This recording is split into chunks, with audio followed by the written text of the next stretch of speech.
Su Qing's autobiographical novel 10 Years of Marriage. Original work. Chapter 10. Primary school teacher. After my husband passed away, I only had Chuku as a relative, but it was not easy to get close to her. First, the nanny wanted to occupy her and would not allow anyone to interrupt. For example, sometimes I would occasionally say that there was no wind today, and it was too much for her to wear 3 cotton-padded jackets. The nanny would immediately bring up the words of the mother-in-law to suppress me, saying that the wife had taken care of the child, and the child was very delicate and could not stand the cold. I had to keep silent after hearing that. Second, the mother-in-law seemed to take full responsibility for the care. I was embarrassed to contribute my opinions, saying that it was not appropriate to give more snacks to breastfeeding babies because of their love, etc., because this seemed to show some distrust of her, which was inevitably chilling. Third, Xingying seemed to be unable to let me go in every way. She usually sneered at your baby daughter for being long and short,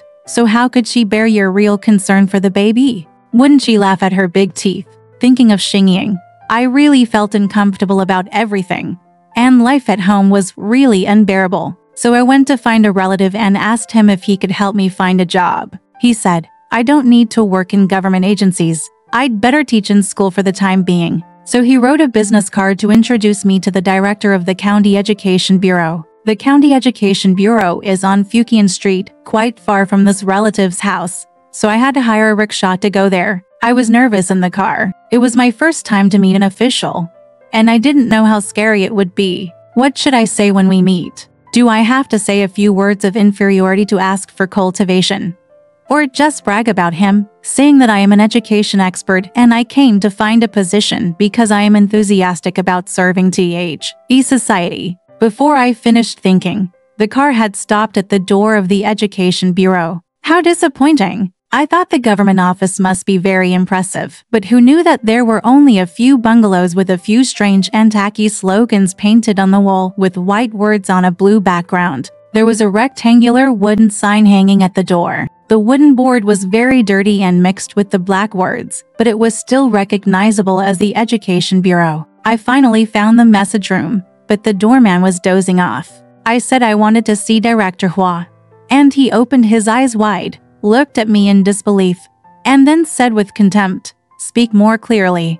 Who are you looking for?" I was scared by him, as if I had done something wrong, and I didn't know how to answer. I said, "My surname is Hua. I'm looking for Hua. There are many people with the surname Hua here." His face turned up, and he sneered, "My surname is also Hua. And there are also Secretary Hua, Recorder Hua, Copyist Hua." I couldn't help laughing when I heard it, and I said, "I'm looking for Director Hua of the Education Bureau." As I said this, I felt proud and my face turned up. "Do you have a business card?"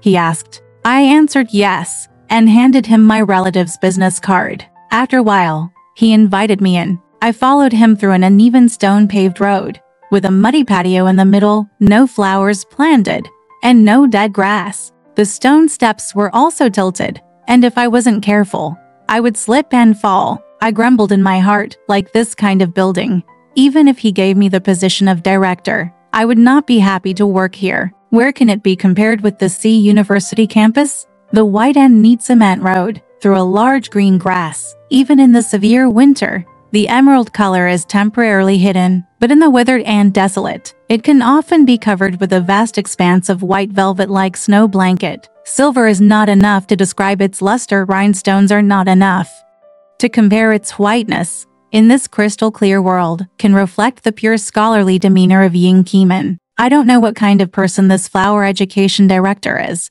Is he a kind and amiable Confucian scholar, or a small bureaucrat with a proud style? However, the result is none of them. Sitting in a small square room, in front of an old and ancient desk, there was a short-sighted young man with a sallow face and a hunched back. He was also wearing a Zhongshan suit, but compared with the portrait of Mr. Sun Yat-sen opposite him, I'm afraid he would rather be Mr. Sun's servant than work for him, because he had such an unbecoming and disgusting look. But he wanted to pretend to be more lively. No, it could be said that he was more ugly. He squinted his rat-like eyes and sulked me, and said in a low voice, "Is it Miss Su? Well, education is very suitable for women. What university did Miss Su graduate from before? Well, I studied for a year. It seems that there are some problems with the qualifications. Miss Su, well, I'll think of a way for you. If you can be more submissive, I'll send you a letter after it's settled. So I left my address and left. As if I had eaten stinky bacon or a yellow croaker with a rotten stomach and black water flowing out of it. I felt a stuffy chest and a greasy gastric juice. I wanted to vomit, but I managed to control myself. But I felt nauseous again and again. I wondered if I should tell my parents-in-law about this. If I wanted to do something, I had to ask for their consent. Otherwise, it would be better not to tell them, lest Xingying laugh at me. Xingying's ridicule. Thinking of the sneer of the crooked-headed girl, I felt that the smell of stinky bacon and rotten yellow croaker was bearable, as long as I could leave early and come back late, and not see her most of the day. Director Hua introduced me to Peikai Primary School. The principal of this school was surnamed Sun, and she was pretty. After talking to my parents-in-law, I went to school on the third day. I thought to myself that primary school teacher. What an ugly term. Xingying seemed to be whispering with the nanny and Aunt Huang, saying that other people's college graduates always taught in middle schools, but she was only qualified to take care of little monkeys. But Aunt Huang said to the nanny behind her back, "Our young mistress is really good for having a full stomach. Now she is so proud to be a female teacher, and she doesn't have to endure the anger of this sharp-mouthed girl at home." I went there, wearing a purple-red thin silk cotton gown with small sleeves and a high collar that stiffly supported my thin face. On the outside, I wore a pure black woolen coat with a flowered leather lapel, a narrow and wide hem, and high heels. I looked at myself in the dressing mirror and found that I really didn't look like a primary school teacher. So the beauty's fate and the lack of talent, the two grievances, brought together the sorrows of the talented scholars and beautiful women throughout the ages. Principal Sun said, "I am really grateful for your condescension. Please be responsible for teaching the students in grades 5 and 6. I said, "I can only take on a few lessons, but I can't take on the responsibility of discipline, because I still like to make trouble myself.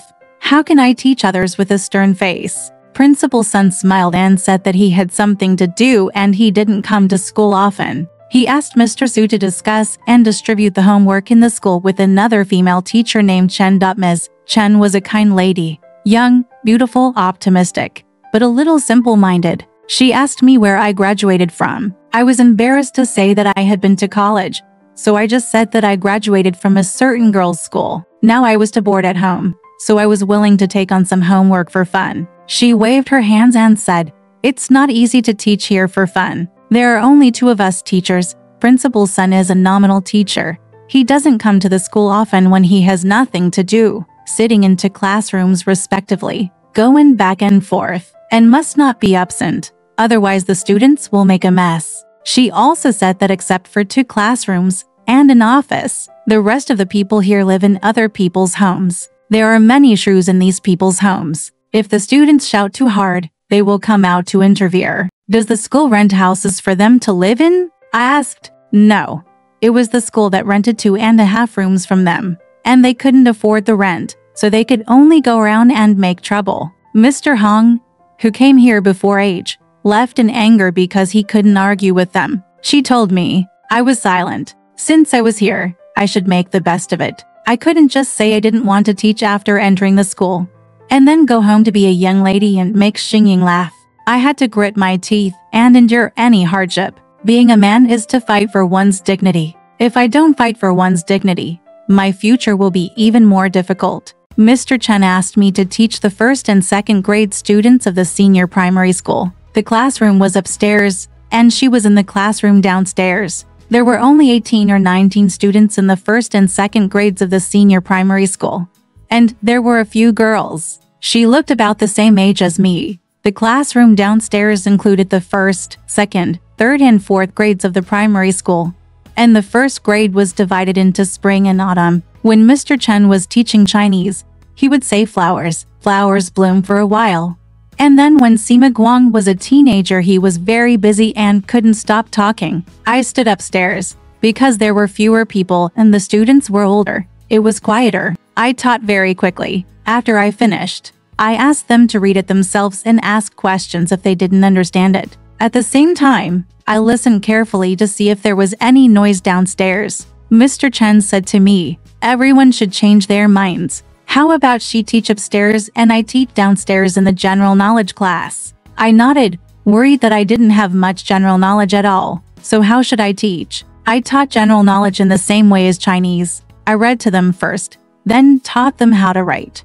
And then it was over. The order was from low level to high level, from spring 1, then autumn 1, then 2nd grade, then 3rd grade, and finally 4th grade. I agreed with them that when I taught other grades, they had to read it themselves before I taught them. If they didn't understand something, they could ask questions when I taught them. But they always refused to follow my instructions and made a lot of noise, which was very chaotic. I was really afraid of seeing these round, white and fat faces. Sometimes when the ink pen dries up, they chew it in their mouths, making the corners of their mouths look like they have painted beards. They refuse to listen to advice and scolding is useless. When you are lecturing, they refuse to listen and just smile at you stupidly. When you ask them later, they are confused or their answers make your stomach hurt. Sometimes when the laughter gets louder, a woman with disheveled hair and a snotty-nosed child will stand outside the classroom window and listen, shouting in a hoarse voice, "Teacher, look at Hu Lingdi. He is digging his butthole. Will his hands be able to write and copy books later?" Tell the teacher, there are some things that the teacher really can't do anything about. For example, Zhang Jiren overshadowed Zhao Kaiying. Lin Guangsheng said Lu Yuquan's father was a carpenter. Cao Baozan borrowed her cousin's stone pen head and didn't return it. Or Hu Lingdi or other children are digging their buttholes when they are free. There are so many things to say and so many things to hear. There were many jokes, but I never found them funny. Trivial troubles are worse than pain and sorrow. They weigh down the pink georgette curtain of people's hearts, and dust is raised layer by layer. It can't be wiped off or dug out. It looks like it is firmly stuck inside. Heavy heart. I just feel depressed and breathless, looking at the sky. Looking at the sky, I don't have any ideas, and I can't fly up. Living on the earth, living in the world, I don't seem to have a very suitable place. Maybe the world is narrow and crowded, and I can't rest until I squeeze out of it. It's just like there is one more person in this world. For example, Xian and Ruixian got along well, but I became redundant when I came. It should be very quiet for my parents-in-law, Xingying and others to live together. With me, someone is unwilling to relax. Chaku is being raised by a nanny and taken care of by her grandparents, so she doesn't need me. Even Kimin loves to study and work. If he loves me, it will only add to the trouble. Where will I go? I get up at 8 o'clock every morning to teach in the school, but most of the people at home are not up yet. I am embarrassed to urge Aunt Huang to give me porridge first, as if I am teaching seriously. People don't want your monthly salary of 20 yuan. If I say I want to buy some food on the way, I am afraid that I will bump into students and make them look bad. I have to go through the classroom step by step with an empty stomach. One Chinese lesson, one English lesson, one arithmetic lesson, and one common sense lesson. I am so annoyed that I just want to commit suicide. After class, the primary school students refused to be quiet. Sometimes they threw things into other people's water tanks, pushed other people's snotty sons, or said something unkind. Then these shrews who were violated started to curse outside. Naturally, it was very loud and harsh, and you couldn't help but listen. They cursed.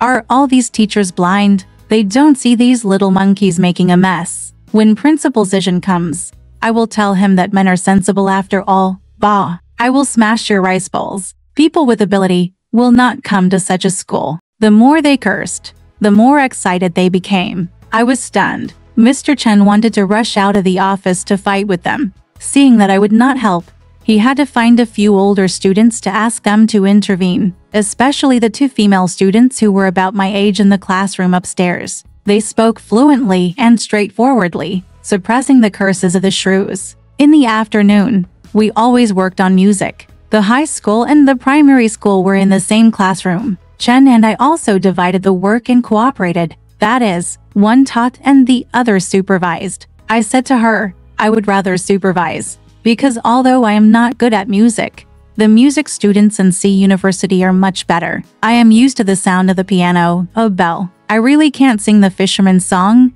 the road song, or the little white rabbit with my hands on the small organ. Chen is a warm and happy girl. She sang excitedly, over and over again. And the primary school students hummed along. This is the best moment of order in the day. I don't need to supervise. I can stand quietly at the classroom window and look at the gloomy sky. The sky is gloomy, and my heart is even gloomier. It's hard to get in and out of this tormenting school. It's time to go back to my loveless home. When I walked into the house, I immediately pretended to be happy and relieved because I wanted to tell Xingying. This is a noble, meaningful, and respected job. She can't do it, but I did it, and I got satisfaction and happiness. When I got my first month's salary, I wanted to buy something for the department, but I couldn't. I only had 20 yuan in total. I could only buy a dozen stockings for my father-in-law, a set of cloth for my mother-in-law, for silk handkerchiefs for Xingying, 2 boxes of powder, and even Aunt Huang's wet nurse. I had to ignore my own daughter. If I bought a toy for the department and bought it better, my parents-in-law would say it was a waste. Xingying might curl her lips and say, wasting is the willingness of others. Giving us things is just perfunctory. So I sacrificed Jacko without her, and people thought I was very righteous. And righteousness was my friend. My parents-in-law liked me, but Xingying felt even more sad. She told her parents several times that she heard that principal son of Peikai was very beautiful. Although her parents did not say anything, they felt a little worried. After the spring vacation, our school had another big incident. The reason was that Miss Chen hit a student's palm a few times, and the hit was a bit heavy, so his mother came to roar. She kept saying that she would drag Mr. Chen to the street to tell the police after checking. Mr. Chen cried like a tearful man and decided to resign. Principal's son couldn't find a suitable person for a while, so he had to come to the school to substitute for the class. Only he and I were left in the school, so Xingying had something to say when he found out. One day, my mother-in-law said to me, "The weather is hot. You should take a leave to see the weather, and the clothes you don't wear need to be dried." There are also a lot of clothes, hats, shoes and socks, which are really troublesome to pack up, and I finally got sick from heat stroke under the sun. More than 3 months of primary school teacher life came to an end. Alright, this part of the story ends here. Want to know what happened next? Let's listen to the breakdown next time.